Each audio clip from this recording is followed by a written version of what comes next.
فرعون کی ایک باندی تھی، مسلمان ہو گئی۔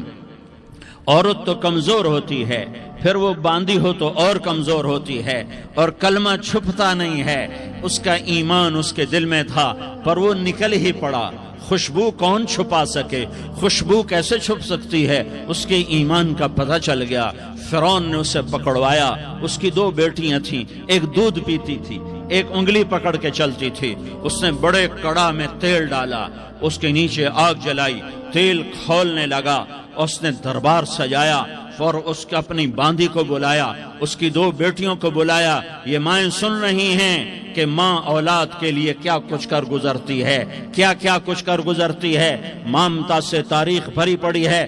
فرعون نے کہا اگر تو موسیٰ کے رب پہ ایمان لائی تو تیری دونوں بیٹیوں کو جلا دوں گا اس تیل کے اندر، اور تجھے بھی جلا دوں گا اس تیل کے اندر۔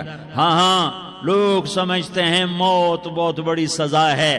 ارے جس نے اللہ کو پا لیا اس کے لیے موت تحفہ ہے۔ وہ دنیا کے دکھوں سے نجات پا گیا اور آخرت کی نعمتوں کا حقدار بن گیا۔ تو فرعون کی باندی نے کہا فرعون یہ تو میری 2 ہیں، اگر میرے پاس اور ہوتی، میرے پاس 100 ہوتی تو میں 100 بھی اللہ کے نام پہ قربان کر دیتی۔ فقض ما انت قاض، کر جو تجھے کرنا ہے۔ انہیں بڑی بیٹی کو پکڑا، انہیں کہا اماں ہائے اس ماں سے پوچھو جس کے آگے جلتا ہوا تیل اور اس کی بیٹی کو ڈالا جا رہا ہو، اور وہ اماں کہے، اور اس کا ایک بول ماں کا، ایک بول بیٹی کی جان بچا سکتا ہو۔ کلمہ کفر کہہ جا، گھر میں جا کے توبہ کر لے، معاف ہو جائے گا۔ میں قربان جاؤں۔ ایک مقام ایمان کا ایسا آتا ہے کہ قربان ہونا زیادہ محبوب ہو جاتا ہے جان بچانے سے۔ انہوں نے کہا اماں، انہوں نے کہا بیٹی صبر، اللہ کے نام پہ قربان ہو جا۔ ہاں عشق کی آگ ایسے ہی بھڑکتی ہے، شمع ایسے ہی فروزاں ہوتی ہیں۔ انہیں بڑی بچی کو پکڑا، ٹانگوں سے پکڑ کے یوں ڈالا، وہ ہائے کرتی گئی اور وہ چٹک گئی اور وہ جل گئی اور وہ بھن گئی مچھلی کی طرح، تلی گئی مچھلی کی طرح۔ ماں ہے، اس کا کلیجہ پھٹ گیا، لیکن آنکھوں سے آنسو کا ایک قطرہ نہیں نکلا۔ صبر دیکھنا ہو تو اسے دیکھو، صبر پڑھنے سے نہیں آتا۔ اسے دیکھو، اسے دیکھو، ایک قطرہ نہیں نکلا تو اس نے کلیجہ پھٹ گیا۔ تو اللہ نے ماں کی آنکھوں سے پردہ ہٹایا اور اس نے دیکھا اپنی بیٹی کی روح کو نکلتے ہوئے۔ بیٹی کہہ رہی اماں صبر کرو، ابھی جنت میں اکٹھے ہو جائیں گے۔ پھر انہیں چھوٹی بچی کو پکڑا، دودھ پیتی، جسے پتہ بھی نہیں میرے ساتھ کیا ہونے والا ہے، اس کی تو آہ بھی نہ نکل سکی، اور اسے انہوں نے تیل میں ڈال دیا اور وہ جل کے کوئلہ ہو گئی۔ ماں کی آنکھوں سے پردہ ہٹایا، ماں نے بچی کی روح کو نکلتے دیکھا کہ اماں صبر، ابھی اکٹھے ہو جائیں گے۔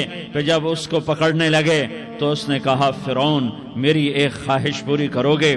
کیا؟ کہ جب مجھے بھی جلا دو تو مجھے اور میری بیٹی کی ہڈیاں باہر نہ پھینکنا، ہمیں کٹھے کہیں دفن کر دینا، کٹھے کہیں دبا دینا۔ فرعون نے کہا ہاں تمہاری یہ خواہش پوری کر دی جائے گی۔ پھینک دیا، جل گئی، ہڈیاں نکل آئیں۔ انہیں ہڈیوں کو اٹھا کر زمین میں دبا دیا۔ 2000 سال گزر گئے۔ میرا نبی دنیا میں موسیٰ علیہ السلام کے 2000 سال بعد آتے ہیں اور آپ معراج پہ چلتے ہیں۔ جب آپ بیت المقدس سے معراج کو اٹھے تو آپ کو زمین سے جنت کی خوشبو آئی، تو آپ نے ارشاد فرمایا جبریل میں جنت کی خوشبو سونگھ رہا ہوں، یہ کہاں سے آ رہی ہے؟ تو آپ نے جبریل نے عرض کی یا رسول اللہ، فرعون کی باندی اپنی بیٹیوں کے ساتھ، اپنی ہڈیوں کے ساتھ جس جگہ پر دفن ہے، جس دن اسے دفن کیا گیا تھا، اس دن سے آج تک یہ خوشبو آ رہی ہے، اور یہ قیامت تک خوشبودار رہے گا۔ یہ زمین کا ٹکڑا کہ یہاں وہ دفن ہے جس نے اللہ کے ساتھ سودا کر لیا۔ اللہ سے سودا کر لو، اللہ سے سودا کر لو۔